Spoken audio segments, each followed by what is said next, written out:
जब अल्लाह दुआ मांगने की तौफीक दे तो जान लो, जब अल्लाह ने दुआ की तौफीक दी है तो उसकी कबूलियत का यकीन रखना तुम्हारे ईमान की शर्त है। ये कहना गलत है कि जो कुछ नसीब में है वही होगा। अगर नसीब का लिखा ही सब कुछ होता तो अल्लाह तुम्हें अपनी ख्वाहिश को मांगने के लिए दुआ का रास्ता ना दिखाता। अल्लाह आजमाता है अपने पसंदीदे बंदे को उस चीज़ से जो उसे बहुत प्यारी होती है, ताकि उस चीज़ की तलब इंसान को उसके रब से मिलवा दे। तुम्हारे दिल में अगर अल्लाह ने सजदे में मांगने की चाहत डाली है, फिर कुछ तो है जिसका होना बाकी है।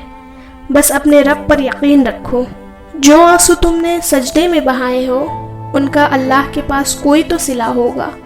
कुछ तो ऐसा है जो हार कर भी दोबारा उम्मीद जाग जाती है। समुंदर को देखो, जहाँ तक नज़र आती है महसूस होता है कि ये कभी ख़त्म नहीं होगा, लेकिन एक हद पर वो भी ख़त्म हो जाता है। बिल्कुल इसी तरह जब मुश्किल वक्त आता है तो यकीन रखो ये भी गुज़र जाएगा, क्योंकि अल्लाह ताला रहम करने वाला है।